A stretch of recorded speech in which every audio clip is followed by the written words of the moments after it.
Assalamualaikum warahmatullahi wabarakatuh. Selamat pagi anak-anak. Hari ini berjumpa lagi bersama dengan Saya Parigi. saya Bu Nuni Dan saya Bu Resti. Kita akan membimbing kalian pembelajaran dalam jaringan daring.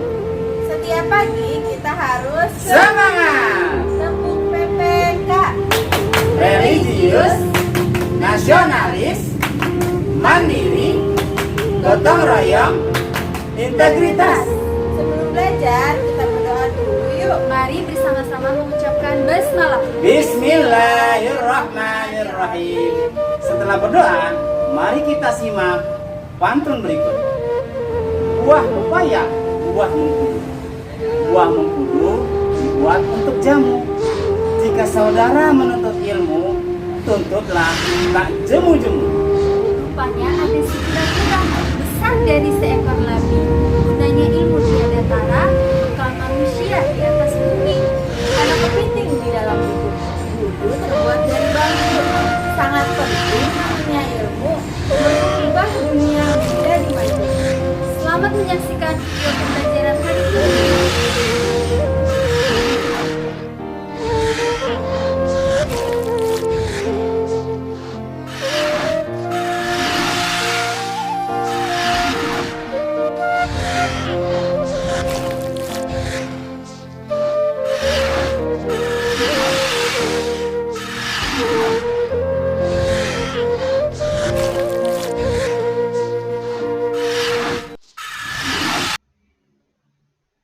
Assalamualaikum warahmatullahi wabarakatuh. Apa kabar anak-anak? Oke, Beresti berharap kalian selalu dalam keadaan sehat dan juga selalu semangat dalam mendengarkan materi pembelajaran. Oke, baik anak-anak, hari ini kita akan belajar tema 6, subtema 2. Nah, di subtema 2 ini kita akan belajar tentang merawat hewan di sekitarku. Nah, pada pagi hari ini pembelajaran satu dan kedua. Oke, agar kamu lebih semangat mendengarkan video pembelajaran ini, kita tepuk semangat terlebih dahulu yuk nak. 1, 2, 3. Tepuk semangat. Semangat. Semangat. Sekali lagi ya. Tepuk semangat. Semangat. Semangat. Oke. Baik anak-anak, sekarang kamu siapkan buku paket tema 6. Yuk diambil dulu buku paketnya. Sudah? Oke, sebelum dimulai kita baca basmalah terlebih dahulu. Bismillahirrahmanirrahim. Nah, tujuan pembelajaran pada pagi hari ini, tujuan pembelajaran kita yang pertama adalah menirukan gerak hewan di sekitar. Yang kedua, menulis kalimat dengan huruf tegak bersambung. Yang ketiga, menggunakan alat ukur berat. Yang keempat, mengenal tata tertib. Dan yang kelima, memperagakan gerak berlari. Yuk nak, dibuka buku paketnya halaman 56 dan 57. Sudah? Nah, di halaman 56 dan 57 ini kita akan belajar tentang mengamati gerak hewan di sekitar. Nah, hewan apa aja sih yang ada di sekitar kita? Nah, contohnya salah satunya adalah ayam. Diperhatikan nak gambarnya nih. Ini adalah gerak ayam sedang makan ya. Nah, perhatikan gerakan ayamnya yang sedang makan nih. Ada juga gerakan ayam yang lain. Nah, contohnya yang ini nih nak, lagi mengepakkan sayap ya. Dan juga berjalan. Ada juga yang sedang berlari nih. Nah, seperti ini. Udah? Oke, diperhatikan lagi. Nah, ini kita menirukan gerakan ayam yang mencari makan. Ahmad mengamati gerak-gerik ayam. Ayam mencari makan dengan cekernya. Ceker itu dengan kuku-kukunya, kakinya ya nak ya. Lalu ayam dengan tekun mengais-ngais tanah mencari makan. Mengais-ngais itu artinya mengorek-ngorek tanah, ya, mengorek-ngorek tanah mencari makanan. Coba di sini kamu perhatikan gambar yang pertama. Nah, ini menirukan gerakan kepala ayam ketika makan. Nah, caranya gimana? Badan kamu dibungkukkan, kedua tangan ke belakang dan kepalanya di naik turun seperti ini. Nanti kamu tiruin lagi di rumah ya nak ya, kamu peragakan sesuai dengan gambar ini. Lalu yang kedua, tirukan gerakan kaki ayam yang dientakkan. Nah, ini kakinya seperti ini nih nak. Ini adalah gerakan kaki ayam. Bisa menirukannya? Insya Allah bisa ya nak ya. Lalu yang ketiga, perhatikan nih gambar ketiga. Tirukan gerakan ayam mengepakkan sayapnya. Nah, mengepakkan sayapnya digerakkan. Kedua tangan ditekuk, lalu digerakkan ke atas dan ke bawah. Nah, ini adalah gerakan sayap. Lalu gambar keempat, di sini ada tirukan gerakan ayam yang terluka sayapnya. Hanya kedua tangannya kamu agak buka nak. Nah, seperti ini ya. Ini adalah gerakan sayap yang terluka, sayap ayam yang terluka. Oke. Baik, anak-anak, itu saja yang dapat Bu Resi sampaikan. Selanjutnya akan dijelaskan oleh Bu Nuri. Silakan Bu Nuri. Terima kasih Bu Resti atas penjelasan sebelumnya. Alhamdulillahirrabbilalamin. Kita lanjutkan ya anak-anak. Silakan dibuka buku paketnya halaman 58. Sudah? Pada halaman tersebut itu ada teks tentang memelihara ayam. Wah, siapa yang di rumahnya punya memelihara ayam nih? Adakah? Ada ya, salah satu di antara kalian pasti punya nih peliharaan ayam di rumah. Bagaimana sih cara memelihara ayam yang baik dan benar itu? Baik, kita baca bersama-sama. Melihara ayam tidak sulit. Ahmad juga memelihara ayam. Jika pagi ayam peliharaan Ahmad dilepas, ayam bisa dilepas untuk mencari makanan sendiri. Tetapi Ahmad tetap menyediakan makanan dan minuman di sekitar kandang. Jika sore, ayam-ayamnya akan pulang ke kandang. Ahmad membersihkan kandang ayamnya setiap hari. Kandang ayam Ahmad tidak terlalu besar. Ahmad tidak kesulitan membersihkan kandang ayamnya. Baik, diperhatikan. Nah, lihat nih ada gambar di samping ini. Ini Ahmad juga memelihara ayam. Meskipun ayam ini bisa mencari makanan sendiri, mereka itu punya insting bisa mencari makanan sendiri, nak. Tetapi meskipun demikian, Ahmad ini tetap menyediakan minuman dan makanan di dalam kandang agar tidak ayamnya ini nanti tiba-tiba kalau keluar sendiri mencari makan, tiba-tiba tidak balik ke kandang lagi, hilang. Nah, nanti kesasar masuk ke kandang atau ke rumah orang lain ya. Jadi tetap disediakan makanan dan minuman di dalam kandang. Kemudian selain menyediakan makanan dan minuman, juga harus dijaga kebersihannya tuh. Kalau memelihara hewan apapun itu berarti beresiko. Resikonya apa ya? Tanggung jawab untuk membersihkan. Ya, maka dari itu menjaga kebersihan di kandang peliharaan itu juga wajib. Baik, selanjutnya ada tata tertib yang harus dipatuhi saat memelihara hewan. Yang pertama, memberi makan sudah pasti. Ya, hewan itu meskipun peliharaan, mereka tetap makhluk hidup yang perlu untuk makan. Maka dari itu kita juga harus memberi makan. Kemudian yang kedua, memberi minum sudah pasti. Yang ketiga, menyediakan tempat tinggal. Nah, tempat tinggal hewan ini disebutnya kan kandang. Ada kan kandang burung, kandang ayam, kandang kucing ya, terus kelinci dan lain-lain. Yang keempat, membersihkan kandang secara rutin. Minimal sehari itu sekali harus dibersihkan. Lebih baik tapi sehari 2 kali, ya kan? Kenapa harus dibersihkan?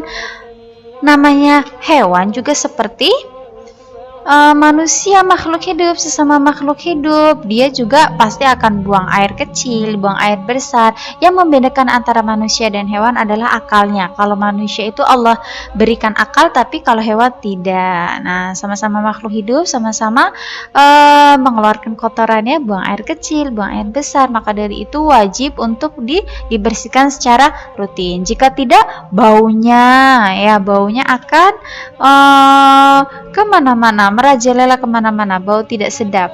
Nah, ya. Kemudian yang kelima, mengobati jika sakit, atau bisa kita bawa ke dokter hewan. Yang terakhir, menjaga kebersihan lingkungan. Sudah pasti. Balik lagi, ketika kita sudah menginginkan atau menyediakan peliharaan hewan, itu sudah pasti harus dijaga kebersihannya. Selanjutnya ada pada halaman 60. Mencari tahu nama alat pengukuran berat benda. Oke, baik. Yuk kita baca bersama-sama yuk. Ahmad biasa membantu ibunya memasak di dapur. Hari ini ibu memasak daging ayam. Ahmad akan membuat kue. Sebelum dimasak, bahan-bahan ditimbang terlebih dahulu. Ada banyak jenis timbangan. Timbangan yang mana yang biasa digunakan untuk menimbang bahan makanan? Perhatikan, kemarin ingat pada subtema 1 macam-macam timbangan ya, yang Bu Nuri sudah jelaskan. Coba kita ingat kembali. Yang ini namanya timbangan apa ya? Timbangan meja. Biasanya ini untuk apa? Telur bisa ya. Dan ini beratnya bisa mencapai 20 kilo. Kemudian ini timbangan mekanik. Ya, timbangan mekanik ini berfungsi apa? Untuk menimbang beras. Kemudian ini ada timbangan digital. Nah, ini nih namanya timbangan digital seperti pada gambar di atas kalian. Nah, ini bisa untuk menimbang daging ya, donat, daging ayam, kemudian telur bisa. Kemudian ini ada timbangan duduk. Nah, ini juga bisa untuk menimbang buah, menimbang daging juga bisa. Jadi timbangan mana yang biasanya untuk menimbang bahan makanan? Banyak sekali ya, semua ini adalah untuk menimbang bahan makanan. Ya telur, ya beras kan termasuk bahan makanan. Daging, kemudian telur. Nah, diingat-ingat nih nama timbangannya ini, oke? Paham? Mudah ya? Selanjutnya, silakan dibuka buku paket halaman 64. Menulis rangkuman. Baik, perhatikan. Kita sudah belajar huruf kapital, ya kan? Coba lihat yang pertama. Ada soal dan jawaban nih pada nomor 1. Huruf kapital digunakan untuk menulis apa ya? Jawabannya huruf pertama pada awal kalimat, nama orang, nama bulan, nama hari, dan peringatan hari besar. Jadi yang dinamakan huruf kapital adalah huruf yang digunakan pada huruf pertama pada awal kalimat. Kemudian nama orang itu juga harus ditulis dengan huruf kapital. Nama bulan, nama hari, dan peringatan hari besar. Sebentar, apakah kalian ingat huruf kapital itu huruf apa sih? Huruf besar. Jadi setiap huruf pertama pada awal kalimat, misalkan pada hari ini, pada tuh P-nya berarti harus besar, tidak boleh kecil seperti ini, tidak boleh kecil. Nah, harus ditulisnya besar karena dia terdapat pada huruf pertama pada awal kalimat. Itu harus ditulis dengan huruf kapital. Huruf kapital itu artinya huruf besar. Kemudian nama orang juga, setiap awalan nama orang harus besar. Misalkan namanya Fatih, ya F-nya besar tuh. Yang lainnya selanjutnya kecil, huruf pertamanya saja F tuh besar ya, tidak boleh kecil seperti ini. Fatih nggak boleh. Misalkan Wayan tuh W-nya besar tuh, selanjutnya tapi kecil, hanya huruf pertamanya saja ya. Dan nama bulan, nama hari, dan peringatan hari besar itu juga harus ditulis dengan huruf kapital. Kemudian soal nomor 2. Pada akhir kalimat tanya menggunakan tanda baca apa ya? Pada akhir kalimat tanya tanda baca apa? Kita jawab yuk di sini. Pasti kalian sudah tahu. Tanda tanya. Tanda tanya itu seperti apa? Lihat simbolnya. Langsung kita jawab, iya, seperti ini. Mudah sekali. Yang terakhir, pada akhir kalimat perintah menggunakan tanda baca kalimat perintah. Ayo, ini sudah belajar di tema sebelumnya, tema 3 atau tema 4 ya. Kalimat perintah itu pasti diakhiri dengan tanda apa? Tanda seru. Betul sekali. Simbol tanda seru seperti apa? Nah, seperti ini. Mudah sekali, bisa ya anak-anak. Nah, alhamdulillah cukup sampai di sini penjelasan dari Bu Nuri. Selanjutnya akan dijelaskan oleh Pak Riki. Tetap diperhatikan anak-anak. Silakan Pak Riki. Assalamualaikum warahmatullahi wabarakatuh. Halo anak-anak, sehat semuanya ya, sehat, semangat. Insya Allah hari ini kita mendapat ilmu yang bermanfaat. Amin ya robbal alamin. Baik, terima kasih Bu Resti dan Bu Nuri atas penjelasan sebelumnya. Sekarang bersama Pak Riki anak-anak. Baik, sebelumnya kita baca basmalah. Bismillahirrahmanirrahim. Tepuk semangat. Semangat. Baik anak-anak sekalian yang dirahmati Allah Subhanahu wa taala. Silahkan dibuka bukunya halaman 65. Oke, Bapak tunggu. Sudah dapat halaman 65? Oke, good. Mengamati tata tertib. Perhatikan baik-baik. Mengamati tata tertib. Memelihara hewan mengajarkan Melanie menjadi anak yang tertib. Ia selalu melakukan tugasnya dengan disiplin. Melanie melakukan semua tanggung jawabnya merawat hewan peliharaannya. Sikap tertib dimulai dari kebiasaan. Di sekolah, Melanie juga menjadi murid yang tertib. Ia tidak pernah terlambat masuk kelas. Ia selalu mengerjakan tugas. Ia mengikuti semua pelajaran dengan rajin. Pakaiannya juga selalu rapih sepanjang hari. Ia selalu bersikap sopan kepada teman-teman dan guru-gurunya. Subhanallah ya. Ini buktinya kalau kita sudah tanggung jawab ya, terutama kalau kita memiliki hewan peliharaan, orang yang sikapnya tanggung jawab, dia akan mempengaruhi kehidupannya. Ya tadi Melanie, dia merawat hewan, baik kebersihannya, makanannya, pasti efek baiknya apa? Dia akan tertib. Ya, dia tidak pernah terlambat, selalu mengerjakan tugas, mengikuti semua pelajaran dengan rajin, pakaiannya rapi, dan selalu bersikap sopan kepada teman-teman dan gurunya. Tuh anak-anak, ini patut kita tiru ya, dan kita bisa ambil kesimpulan, siapa saja yang tertib dan penuh disiplin, maka hidupnya akan disiplin dan ia akan menjadi orang sukses.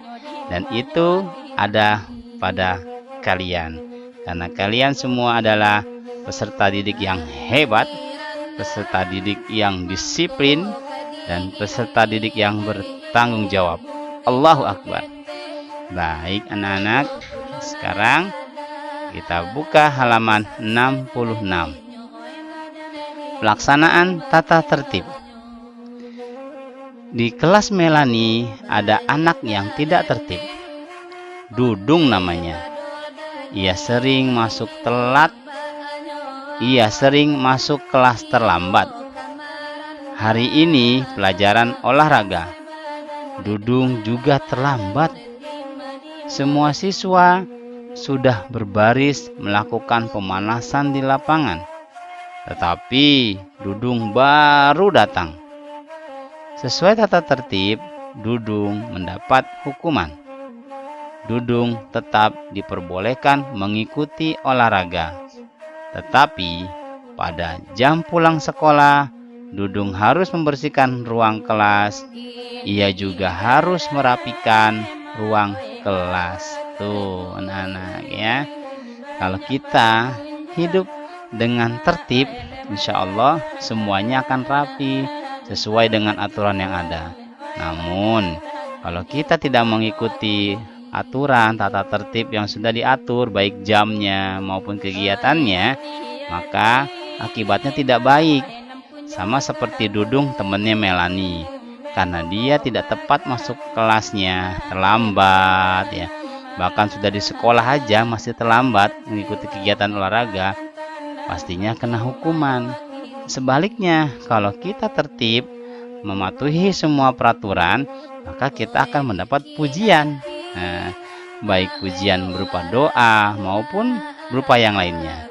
Nah, anak-anak, harapan kita semua, ya tidak hanya kamu, Pak Guru juga, Bu Guru juga, dan semua yang mendengar dan menonton video pembelajaran ini dapat melaksanakan tata tertib penuh tanggung jawab.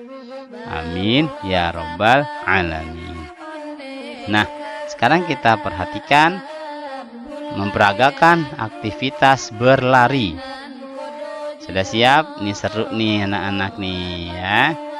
Oke.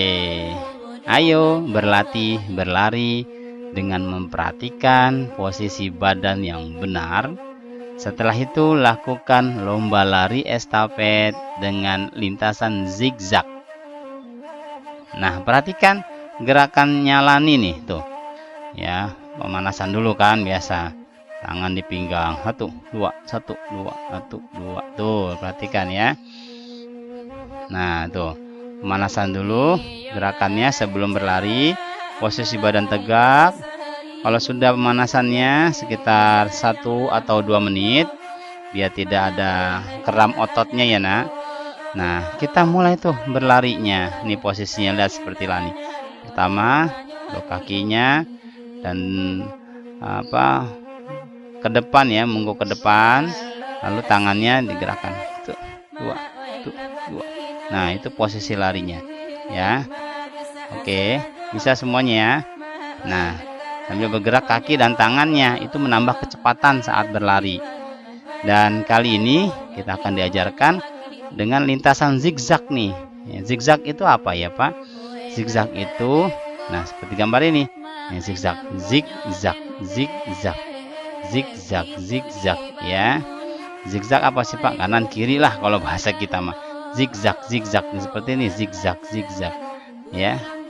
Mengikuti aturan yang ada dari sini 1 2 1 2 1 2 1 sampai di sini baru kasih ke estafet lomba lari ke temannya yang lain. Bisa anak melakukannya ya? Insya Allah bisa dan mudah. Nah Pak, kan sekarang masih PSBB, masih pembatasan kegiatan masyarakat. Ya di rumah aja kalian bisa lakukan gerakan lari zigzag ini, tinggal kalian sesuaikan ya. Misalnya kamu di depan rumah pakai masker lah ya, zigzag lari silakan tuh dua ya. Oke, baik anak-anak, semoga kita sehat semuanya ya nak ya. Dengan olahraga badan ini akan kembali bugar, kembali sehat, kembali pulih ya. Karena orang yang cerdas biasanya orang yang rajin berolahraga, dan orang yang berolahraga insya Allah dia akan cerdas. Mensano in corpore sano, dalam jiwa yang kuat terdapat akal yang sehat. Nah, itu ada pada kita semua, yaitu kalian kali ini. Baik, cukup sekian pembelajaran kali ini, semoga bermanfaat dan tetap semangat, karena semangat adalah modal kita untuk menuntut ilmu.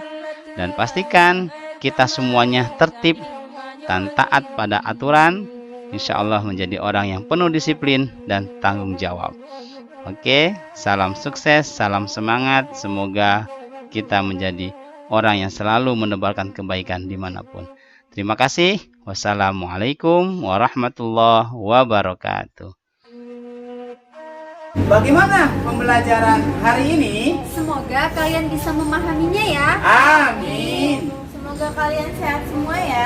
Amin. Ingat pesan ibu. 3M. Yang pertama adalah memakai masker.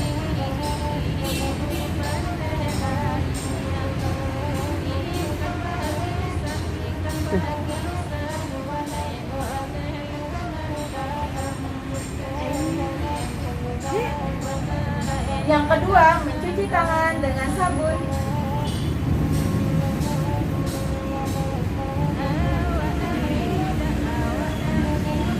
Yang ketiga, menjaga jarak.